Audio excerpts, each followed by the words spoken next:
This story, and I saw this on CTV last night, and I thought, you know what, a lot of people will be very affected by this. So to clue you in, the woman, her name is Celia Johnson. She was on with Elias, I guess this was yesterday, right? So imagine she has a job. She goes on mat leave, comes back, and I'm sure other people have had this. I remember over the years hearing stuff like this. Comes back, ends up losing her job. But then it goes from bad to worse because she finds out she can't get unemployment insurance. Here she is telling the story of how this all came to pass. So listen to this. So in October 2024 is when I went off on my maternity leave, and I was set to return in October of 2025. And the week before I was set to return to work, my boss called me and told me due to the economic performance of the company that unfortunately she'd have to lay me off. So after that, the week of, I applied to employment insurance, and it took them 2 months to get back to me to actually let me know that my case was denied. So I reached out and I had multiple conversations with the agents who had explained to me that the benefits are paid out in a 52-week cycle. And given my maternity leave was 50 weeks, they'd have to close up that cycle and then open up a new cycle to pay out the remaining benefits. So that was the last conversation that I had with an agent. And so I was under the understanding that it would work out and that my benefits would be paid out. But then a few days later in my portal, I just received a message saying insufficient hours, claim denied. So it was quite surprising. So I called the agent and I was really disappointed because he was quite robotic. He was just repeating to me, go to this URL, get the appeal form, submit it to Service Canada. That's all we can do. I actually just heard back last week for my EI appeal. So the agent called me, explained to me that they're going to be maintaining the decision of me not receiving my benefits. Oh.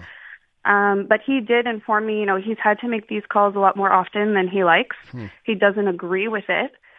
And he basically told me at this point, you need to work on getting the law changed. So I've been in contact with Mouvement Action Chômage. I really want to support their movement. They've been fighting for this since 2018, and I'm definitely not giving up. Mouvement Action Chômage. By the way, I will point out, was it Mouvement Action Chômage? I'm not sure what that organization does, but obviously, and I think by, what she just said, there are other people who find themselves in this situation. This is not unique to her. It's a tough thing to have happen to you. The question then becomes, so what do you do? Annie Boilard is president of Reseau Annie RH, which is an HR specialist firm. She's on the line. Thanks so much for taking the time. Can you fill us in here? You've obviously heard of situations like this come up pretty regularly, no? Hi, Aaron. Yes, I've heard of this before. Well, it's pretty much always the same pattern. It's always people who are declined on employment insurance because they don't qualify. They didn't work enough hours prior to their request. And usually it breaks our heart to hear those stories. Sometimes it's people who have worked, for example, seasonal work, and they've almost made it, but they were missing maybe a week, 2 weeks of work, and then they're not eligible. Or the story with Celia with unemployment insurance and maternity leave. It's always so sad to hear those stories. The question is, if this has happened to other people and they find themselves in this situation, what recourse do they have? What can they do? Well, it's when we understand the law, we understand why this is happening, and unless the law changes, it's going to keep happening again. Okay. The way we have to understand that unemployment insurance, obviously, they need rules. They need to know when to pay and not to pay people. And the heart of the system is, did you qualify? Did you work enough hours? And every time that the answer will be no. And unfortunately, when it's maternity leave, this is what happens because the person was not working for the last months within the last year. And it's always going to get to that. So then at this point in time, I listened to what the lady, what Celia was saying to improve the law, and I think that's going to be the next course of action. But in between, because we kind of guess it's going to take a lot of time, in between, it's very, very sad. So the bottom line is this is not new, right? This situation or the way the law, the regulations are set up has been in place for forever, yet there has been no change, and this is not provincial, this is federal now, right? Exactly. It has always been this same way of working, this way of calculating the amount of hours that you need to qualify. This amount changes. It depends of where you're located in Canada, but then within your region, it's going to be the same amount for you and everybody around. And it's really the way it works. It's the heart of the system. It's really the way that's been created. But then the problem is for example, maternity leave. It feels I think we all have it behind our head. It feels like it's a bit unfair because on one hand, sure. we have a program from the government that allows people to take parental leave, maternity leave. And then on the other hand, you have another government that says, well, you can do it, but you become non-eligible for unemployment insurance if you do that. And it feels like it's kind of not making a lot of sense. You're kind of caught in between. You're right, because if you end up taking that work, then you're not entitled to get the insurance anyway. I mean, with respect, as I said, that this has been going on for so many years, is there any kind of hope here? I mean, stories like this, when they become public, I'm sure people react more, and we're going to start to hear from other people who found themselves going through the same thing.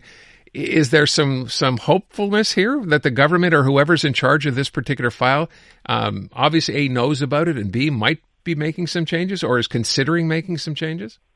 I hope so. I remember people talking about this 20 years ago. To me, it has been around. It has always been around, and I hope it's going to change. But something else that doesn't help is we have to keep in mind when people are on maternity leave, they get money in their bank account, and sometimes they think it's salary, that it comes from their employer, but in fact, it comes from unemployment insurance.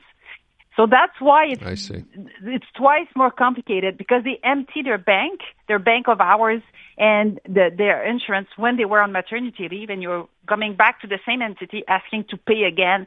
So it makes it even more complicated to change. But I trust that at one point in time, a lot of people will realize what we're talking about. There's kind of an unsense behind this. It doesn't work. It's kind of unfair. And also at the heart of the project, of the program, unemployment insurance, the reason why they're so strict with the amount of hours you've worked within the last 52 weeks is because they don't want people who don't deserve unemployment insurance to get it. But at the end of the day, someone who was on parental leave or maternity leave, I mean, you cannot blame them for not working. That's kind of what our society wants. That's what I get from the governmental programs that we have.